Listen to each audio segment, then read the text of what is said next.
Hello, this is Spotlight on Service. My name is Laura Higgs. Today is September the 19th, 2024, and I'm privileged to have with me Manon Timshel, who is here to talk to us about the community gardens and a couple of events coming up, right? Yes. Manon? Okay, so let's start with, first off, where are the community gardens? Okay, so we are in Frog Hollow.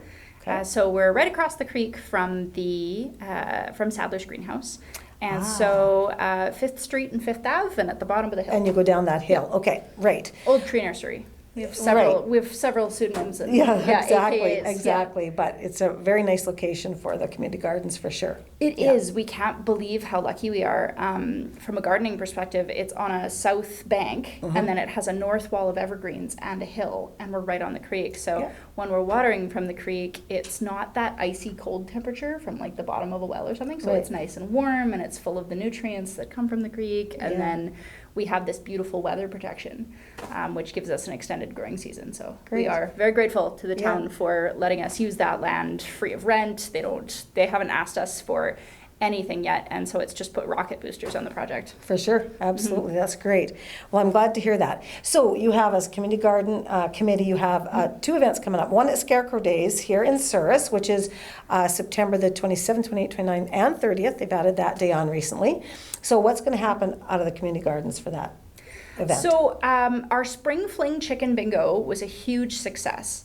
Wait. Spring Fling Chicken Bingo? Yeah. Okay. Yeah. So during Spring Fling, we had our first chicken bingo, and so we decided to do it again by popular request. Okay. So what's chicken bingo? I was going to say, have you played to chicken bingo ask. before? I have no idea. So when I was a kid, we did 4-H, fundraisers and stuff, and it started as cow pie bingo. Okay. And so we have a grid that has 100 squares, 1 to 100, and it's a 50-50. So you buy your ticket and you say your lucky number is 55. Okay. So you pick 55. We release the chicken, and if it poops on 55, you get 50 of the pot. Oh, okay. Chicken poop bingo. Yes. Okay. I didn't know what that was about. And what do you have, a grid on the ground? Yes. Oh my gosh. Yeah, so this Scarecrow Days, we're going to do it a bit different from Spring Fling. Because we're, always prepared for any kind of weather, we're actually going to move downtown and we're going to be hosted by LT's Corner Store. Oh, okay. So I'm going to be doing some busking there in the morning, and then we're selling tickets for our chicken pie bingo. And we're only selling tickets at location, like at the day. I think we start at like 10 a.m. and we release the chicken at 3. And we're going to have 2 draws of it. Okay. So we're going to have a total of 200 tickets to sell. And we're really excited about that. Dunray Farming Company is as generous as ever and is again letting us use their chicken. So that'll be nice. Yeah. So you have people out there watching that chicken, just waiting for its first poo? Yes. And last time it was really entertaining. We had a couple kids that had picked some choice weeds. They said they were the most delicious weeds, and they were trying to tempt the chicken and turn Over it in to a their certain side? way. Yeah. Okay. How big are the squares? Oh, they're not big. Okay. 3 by 3 or something? Okay. Yeah. All right. So, but you got a pretty good chance. It was a lot of fun. And also on Scarecrow Days, we're going to be selling some of our heirloom garlic that we grew in the community garden. Oh, so nice. That's the other part of our fundraiser coming You're going up. to do that right at the same venue? Okay. Yeah, that'll be available. Okay. Right at site. Yeah. And again, no future orders. Lots of people have asked, but we're just going to do it on that day. And we do have some garlic set aside just for our STAR volunteers and our STAR donors. So we've set some aside for them. We've set some aside for seed, and we're going to sell the rest as a fundraiser. Great. So you have a fair amount? We had, what did I work out? So my friend and I braided them all up and into braids of a dozen just to cure on my porch. And I think I worked out that like to sell, we have about 150. Oh, good. Bulbs. Good. So great. Yeah. Great. Use lots of garlic when I'm cooking, so I always oh my like the gosh, fresh I go through an insane amount of garlic. Yeah, for sure. That's great. Okay, so that is the chicken bingo. I can't help but call it chicken poop bingo, and the garlic, and then you have some produce to show us, but you have another event coming up. So we're very excited. We want to make this our Star Fall fundraiser every year. So I've teamed up with Living Simply Kitchens, Buffy Kincaid, and we are going to be doing a 5-mile feast. So a completely garden to table and local ingredients to table 3-course experience. So on October 5th at the King Edmund Room in Souris Hotel, they have graciously agreed to host us. Great. We're going to be selling 40 tickets for this, and so we're doing a hearty pasta dish with handmade egg noodles, so that'll be eggs that are local, wheat that's local, everything that we can't source like from right here in Souris, we're sourcing from Manitoba. And so the idea, like, it's not strictly within 5 miles feast, but it's everything could be within 5 miles. Like, we grow wheat here. So I'm really excited about that. I love cooking that way. I'm really excited about cooking that way. Buffy and I really connect a lot on food. And so we've been preparing stuff throughout the year, you know, like we've been pickling and canning and kind of preparing for this feast. So Great, great. So that's, remind me again, October 5th, I think you said? October 5th, yes. Okay. And the King Edward Room right in the hotel, you said.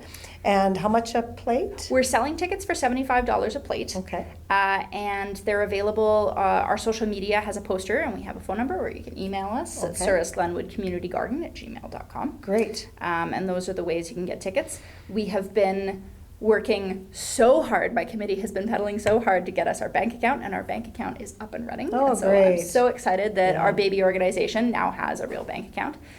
But we haven't, we're still working on setting up online banking. So hopefully within the week we will be able to accept e-transfer. Oh, great. So I'm really looking forward to this. Very nice. Very nice. The fresh produce, so I wanted to just express how incredibly pleased I am that people have been using the community garden. Overall, people have been really respectful of shutting the gate. We've had a couple people accidentally step on plants and stuff, but that's to be expected. It also helps us design for next year, leaving walkways and better signage and stuff like that. For sure. Over and all, it's been incredible.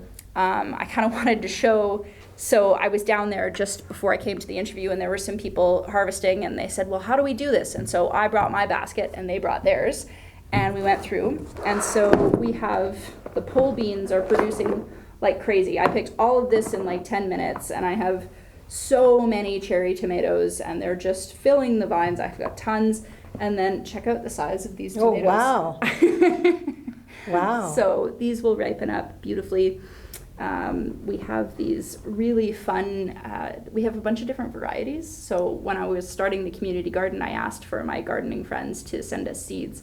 And one of my friends got back from Italy, and she had brought these heritage Pomodoro Italian tomatoes. So we have all these fun kinds of things, and then some cucumbers, and there's a bit of corn at the bottom. Anyway, I don't know how much this would be worth in the grocery store, but all I had to do was walk down to the community garden and grab a bucket, and that's... And you got fresh supper. Yeah. And lunch. Great. I would say. Yeah, I would say. I would definitely say. Well, that's wonderful. Well, that sounds great. Thank you very much for coming in. Good luck with the chicken poop bingo. Thank you. Yes. And with the other event that you're putting on, the wonderful supper there. Yeah. Hopefully that goes over really, really well for you. It sounds really great. I can't eat gluten, so I can't be a part of that, but it sounds like it would be. I love I love everything homemade. I even make my own pickled ginger, so I'm so into that. Yeah. I think that something that we really want to do, expanding maybe next year, is we would love to have gluten-free stuff. I know that we're trialing a couple recipes of like fermented drinks that we'd like to do next year. There's a lot of different ways we could do this. We could have a foraging feast where it's wild mushrooms and all kinds of different wild Manitoba rice and all kinds of things like that. So I'm really excited about the prospect of that, and I love working with Buffy. She's a wizard with food. Yeah. Oh, that's very interesting. I know I love cooking. I love fresh stuff. I love homemade stuff. So, but that sounds like a great idea. Thank you very much for coming in, Manon. Thank you so much. Appreciate your time. Okay. All right. Thank you so much for joining us here at Spotlight in Souris. Have a great rest of your week.